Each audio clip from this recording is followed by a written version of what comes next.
नमो भगवते वासुदेवाय।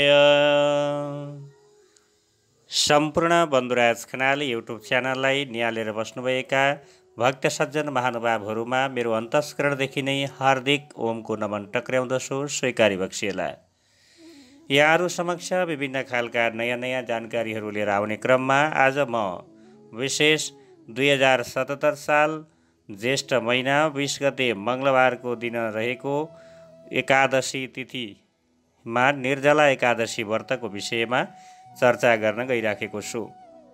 विशेष आज निर्जला एकादशी कसरी व्रत बस्ने, यसको महत्त्व के हो, यसलाई कहाँ कुन शास्त्रमा बताइएको छ भन्ने विषयलाई म पहिला यहाँहरूलाई एकादशी महात्म्यको विषयमा बताउनेछु।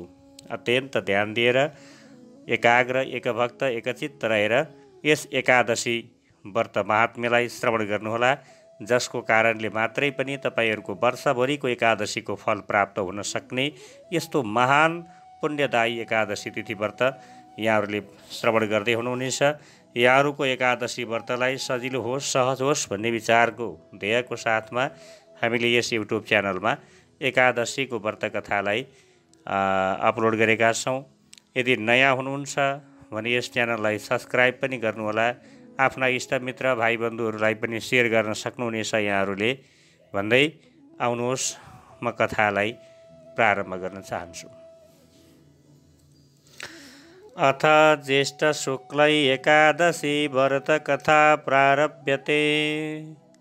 भीमसेन उवाच पितामह महाबुद्धे शृणु मे परमं वचः। युधिष्ठिरश्च कुन्ती च तथा द्रुपदनन्दनी। अर्जुनो नकुलश्चैव सहदेवस्तथैव च। एकादश्यां न भुञ्जन्ति कदाचिदपि सुव्रत। भीमसेनजीले भन्नुभएको छ, हे महाबुद्धि पितामह, म तपाईसँग एउटा कुरा सोध्न आइराखेको छु, सुन्नुहोस्। युधिष्ठिर, कुन्तीपुत्र, त्यस्तै द्रौपदी, अर्जुन, नकुल र सहदेव एकादशीका दिन कहिल्यै पनि भोजन गर्दैनन् र तिनीहरू मसँग नित्य भन्दछन् कि हे वृकोदर, तपाईँ पनि आजको दिन भोजन नगर्नुहोस्। र म उनीहरूलाई भन्दछु कि हे तात, मेरो क्षुधा असह्य छ, मलाई अत्यन्त धेरै भोक लाग्छ। म दान दिन्छु र विधिपूर्वक केशव भगवानको पूजा गर्छु, परन्तु बिना एकादशीको व्रतको फल मलाई कसरी मिल्छ? यो विषयमा म आज तपाईसँग सोध्न आएको छु। भन्दाखेरि म भीमसेनको वचन सुनिसके पछाडि महर्षि व्यासजी भन्नुहुन्छ, यदि स्वर्ग अत्यन्त अभिष्ट अर्थात् प्रिय छ र नर्क अप्रिय छ भने दुवै पक्षका एकादशीमा भोजन गर्नु हुँदैन। फेरि भीमसेन भन्दछन्, महाबुद्धि पितामह, म तपाईँका अगाडि भन्दछु, हे महामुनि, एकपल्ट भोजन गरेर त मेरो निर्वाह हुँदैन। म उपवास कसरी गरौँ? मलाई एक छाक मात्रै भोजन खान त मन नसक्ने, मलाई पटक पटक भोक लागिराख्छ भनेर यसरी भीमसेनले भन्दाखेरि म वृक नामक जो अग्नि छ त्यो सदा मेरो उदरमा रहन्छ। जब म धेरै भोजन गर्दछु तब मेरो क्षुधा शान्त हुन्छ। हे महामुनि, म केवल एउटा व्रत गर्ने शक्ति म राख्दछु, जसले स्वर्ग प्राप्त हुन्छ। त्यस व्रतलाई म विधिपूर्वक गर्नेछु। त्यही एउटा व्रत मलाई बताउनुहोस् जसले मेरो कल्याण होस्। म सधैँ वर्षैभरिका एकादशीमा म व्रत बस्न सक्दिनँ। एउटा व्रत म बस्न सक्छु, त्यो व्रतको विषयमा मलाई बताइबक्सियोस् भनेर सोद्धाखेरि म व्यासोवाच श्रुता मे मानव धर्म वैदिकश्च श्रुतस्त्वया। कलौ योगेन शक्यन्ते ते वै कर्तुं नराधिप। सुखोपायं च अल्पधनम् अल्पक्लेशं महाफलं। पुराणानां च सर्वेषां सारभूतं वदामि ते। व्यासजीले के भन्नुभयो त भन्दा मानव धर्म र वैदिक धर्म तिमीले मबाट सुन्यौ, परन्तु कलिकालमा त्यस धर्मलाई गर्ने शक्ति छैन। सजिलो उपायले थोरै दुःखले महाफल दिन्छ। जो सबै पुराणहरूको सारांश छ सोही म तिमीसँग वर्णन गर्दछु। जो दुवै पक्षको एकादशीका दिन भोजन गर्दैनन् अर्थात् व्रत गर्दछन् ती नरकमा जाँदैनन्। व्यासजीको वचन सुनेर महाबली भीमसेन पिपलका पातका समान कम्पित र भयभीत भएर भाग्दछन्। अनि त्यति बेला उसले मनमनै विचार गरेर फेरि भन्दछन् कि हे पितामह, उपवास गर्नमा म असमर्थ छु। म के गरूँ? मेरो विशाल काया छ, मेरो ठुलो शरीर छ, मलाई धेरै भोजन आवश्यक पर्छ। हे प्रभु, यस कारण धेरै फल दिने भएको कुनै एउटा व्रत मलाई सुनाउनुहोस्। म एउटा व्रत वर्षमा बस्न सकौँला। यस्तो प्रकारले भन्दाखेरिमा महर्षि वेदव्यासजी भन्न लाग्नुहुन्छ, सुन्नुहोस्। वृष राशि वा मिथुन राशिका सूर्यमा ज्येष्ठ महिनाको शुक्ल पक्षकी जो एकादशी हुन्छन् ती यत्नपूर्वक ठुलो निर्जल व्रत गर्नु। स्नान र आचमन गर्नमा जल वर्जित छैन। 1 मास सुवर्ण जति जलमा डुब्दछ। त्यो आचमन शरीरलाई शुद्ध गर्नेवाला छ। गाईको कानको समान हात गरेर त्यसमा 1 मासा जल पान गर्नु। अनि त्यो जल थोरै अथवा धेरै पान गर्नाले मदिरा समान हुन्छ। अन्न भक्षण नगर्नु, गरेमा व्रत भङ्ग हुन्छ। एकादशीका सूर्य उदयदेखि द्वादशीका सूर्य उदयपर्यन्त जल ग्रहण नगर्नु अर्थात् भोजन नगर्नु, न जलपान गर्नु। यति गरेमा बिना यत्न गरी 12 महिनाको एकादशीको फल प्राप्त हुन्छ। द्वादशीमा प्रातःकाल भएपछि स्नान गर्नु र विधिपूर्वक स्वर्ण तथा जल ब्राह्मणलाई दान गर्नु। फेरि व्रतीले कृत्य भएर ब्राह्मणहरूले सहित भोजन गर्नु। हे भीमसेन, यस रीतिले व्रत गर्नाले जो पुण्य हुन्छ सो सुन भनेर यसरी सुनाउनुभयो। संवत्सरको मध्यमा जो एकादशी हुन्छन् तिनको फल निसन्देह यी द्वादशीमा प्राप्त हुन्छ। शङ्ख चक्र र गदाधारी अर्थात् विष्णु भगवानले मसँग भन्नुभयो कि समस्त धर्महरूको परित्याग गरेर मेरा शरणमा आऊ। निराहार एकादशीको व्रत गर्नाले मनुष्य सबै पापहरूबाट छुट्दछन्। कलिकालमा धनले शुद्धि छैन अर्थात् दान दिएर सद्गति छैन र स्मार्त संस्कार पनि छैन। यस दुष्ट कलीको प्राप्त हुनाले वैदिक धर्म कहाँ नै छ र? हे वायुपुत्र, तिमीसँग बार बार मैले कति भनिराखौँ, तिमीले यस कुरालाई बुझ। के त नि भन्दाखेरिमा दुवै पक्षका एकादशीहरूमा भोजन नगर्नु र ज्येष्ठ शुक्ल पक्षकी एकादशीमा जल वर्जित रहोस् अर्थात् पानी पिउनु हुँदैन, जलमा केही पनि पान नगरी यस अर्थमा व्रतलाई बल्ल सफल बनाउन सकिन्छ। हे वृकोदर, एकादशी दिन उपवास अर्थात् व्रत गर्नाले जो फल हुन्छ र सबै तीर्थहरूमा जो पुण्य हुन्छ तथा सबै दानहरूबाट जो फल प्राप्त हुन्छ ती सबै कुराहरू यसबाट प्राप्ति हुन्छ। हे वृकोदर, ती सबै फलहरूको प्राप्ति यसलाई गर्नाले यो निर्जला एकादशीको व्रतबाट तिमीलाई प्राप्त हुने कुरा म बताउँछु। अनि त्यस पछाडि व्रत गर्नाले धन धान्य बल आयु पुत्र आरोग्यता जो फल मिल्दछन् ती सबै यी एकादशीको व्रत गर्नाले प्राप्त हुन्छ। हे नरव्याघ्र, म सत्य भन्दछु कि यस एकादशीका दिन उपवास गर्नाले विशाल शरीर भयङ्कर र कालो पहेँलो वर्णका यमदूत गण भयङ्कर दण्ड तथा फाँसी लिएर ती मनुष्यका निकट जाँदैनन्।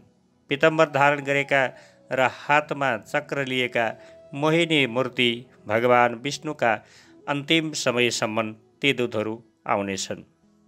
जब अन्तिम समयमा विष्णुको लोकमा लग्नका लागि आउँदछन्, यस कारण सबै यत्नले बिना जलको व्रत गर्नु। पश्चात जल र गोदान गर्नाले मनुष्य सबै पापहरूबाट छुट्दछन्। हे जन्मेजय, पाण्डवहरूले जब यो सुने तब सबै व्रतहरूलाई गरेका थिए। त्यसैले त्यस दिनदेखि भीमसेनले यस निर्जला एकादशीको व्रत गर्न लागे र त्यही दिनदेखि यिनको नाम भीमसेनी भनेर पनि प्रसिद्ध छ। हे राजन, त्यसै तिमी पनि सबै पापको शान्तिका लागि यत्नपूर्वक व्रत गर, विष्णुको पूजा गर। हे देवेश, म आज बिना जलको व्रत गर्दछु। हे देवताहरूका ईश अनन्त, तिम्रा वासरको दोस्रा दिन अर्थात् एकादशीको व्रत गरेर द्वादशीमा नै भोजन गर्नेछु। यस मन्त्रको उच्चारण गरी लिनु अनि सबै पापको नाश हुनुका साथै श्रद्धा र इन्द्रियहरूलाई वशमा गरेर व्रतलाई प्रवृत्तिमा हुनु। त्यस्तै स्त्री अथवा पुरुषको पाप चाहे सुमेरु अर्थात् मन्द्राचल पर्वतको समान भए पनि ती सबै एकादशीको प्रभावले भस्म हुन्छन्। हे नराधिप, यदि जलमा धेनु दान अथवा त्यस्तो गर्न सकेमा सबै वस्त्र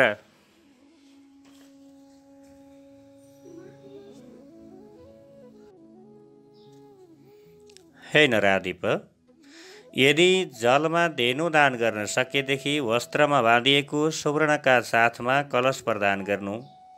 जलको नियम गर्नाले त्यो पुण्यको भागी हुनेछ। प्रति प्रहरमा करोड पल अथवा 4 करोड सुवर्णको दान गरे बराबरको फल मनुष्यलाई प्राप्त हुनेछ। हे राजन, श्रीकृष्णले भन्नुभएको छ कि निर्जला एकादशीका दिन स्नान, दान, जप, होम जो मनुष्य गर्दछन् ती सबै अक्षय हुन्छन्। हे नृप, जसले निर्जला एकादशीको व्रत गरे तिनलाई अरू धर्मचार गर्ने के छ र विधि व्रत उपासना गर्नेहरूलाई पनि विष्णुलोकको प्राप्त हुन्छ। र एकादशीमा स्वर्ण, अन्न र वस्त्र जो दिइन्छ, हे कुरुवंशीहरूमा श्रेष्ठ, त्यो सबै अक्षय हुन्छ अर्थात् त्यो नाश हुँदैन। एकादशीका दिन जो भोजन गर्दछ यस लोकमा त्यो चण्डाल भएर मरेपछि दुर्गतिमा प्राप्त हुन्छ। जो ज्येष्ठ महिनाको शुक्ल पक्षकी एकादशीको व्रत गरेर दान दिन्छन् ती मोक्षमा प्राप्त हुनेछन्। ब्राह्मणको हत्या गर्नेवाला, मद्यपान गर्नेवाला, गुरुसँग द्वेष गर्ने र सदा मिथ्या भाषण गर्ने द्वादशी युक्त एकादशीको व्रत गर्नाले यी सबै पापहरूबाट छुट्दछन्। हे कुन्ती पुत्र, निर्जला एकादशीको दिन व्रत गर्ने स्त्री तथा पुरुषहरूले विशेष विधि यस प्रकार गर्नु भनिएको छ। जलाशय भगवानको पूजा गर्नु, गाईको अनि एकादशीका दिन व्रत गर्ने सम्पूर्ण महानुभावहरूले गाई दान गर्न सकेसम्म अति राम्रो। त्यस्तै अथवा घृतको धेनु अर्थात् दुध दिने गाई, मिष्टान्न दक्षिणा सहित पृथक पृथक विधिले दान गर्नु। हे धर्मधारीहरूमा श्रेष्ठ, यस प्रकार यत्नपूर्वक ब्राह्मणहरू सन्तुष्ट हुनाले मोक्ष दिने विष्णु भगवान सन्तुष्ट हुनेछन्। त्यस्तै जसले यिनको व्रत गरेर मानौ यसले स्वयं आफ्नो आत्मालाई द्रोह गर्यो, त्यो निसन्देह दुष्ट र दुरात्मा दुराचारी हुनेछ।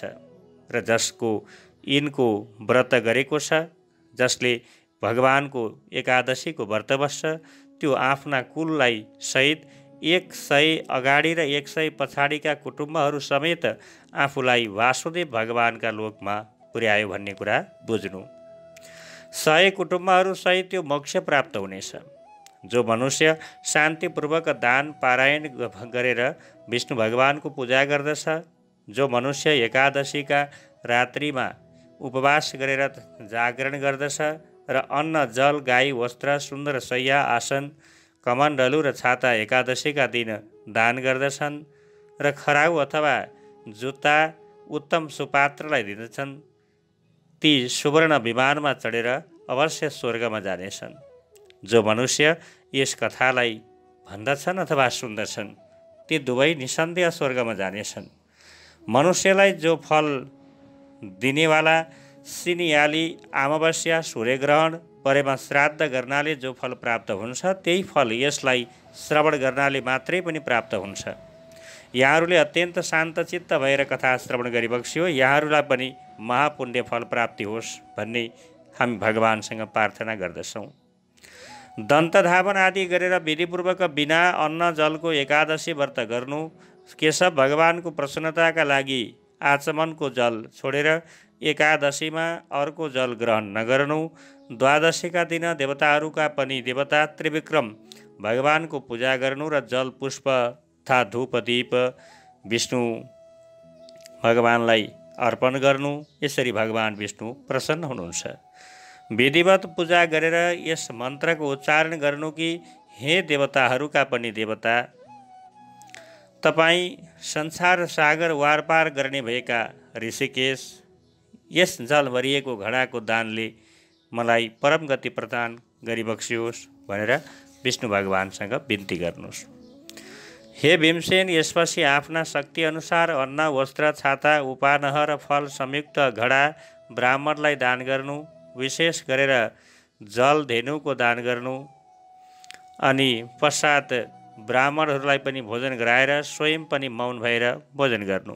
यस प्रकारले जो यी पवित्र पापनाशिनी एकादशीको व्रतलाई श्रवण गर्दछन् अथवा यो व्रत गर्दछन् ती समस्त पापहरूबाट छुटेर मुक्ति हुनेछन्। यसरी बताइएको छ। यहाँहरू सबैले अत्यन्त शान्तचित्त भएर कथालाई श्रवण गर्नुभयो। यहाँहरूप्रति हामी आभारी छौँ। अब यसलाई पूजा गर्ने विधि अथवा यस दिनमा कसले कसरी व्रत बस्ने भन्ने विषयलाई पनि हामीले अर्को भिडियो बनाउने प्रयत्न गर्नेछौँ भन्दै अहिलेको लागि यहाँहरू माझबाट बिदा हुन्छौँ। ओम इति श्री ब्रह्मवैवर्त पुराणे ज्येष्ठ शुक्ल निर्जला एकादशी व्रत महात्म्यम सम्पूर्णम्। ओम पूर्णमदः पूर्णमिदं पूर्णात् पूर्णमुदच्यते पूर्णस्य पूर्णमादाय पूर्णमेवावशिष्यते। ओम शांति शांति शांति।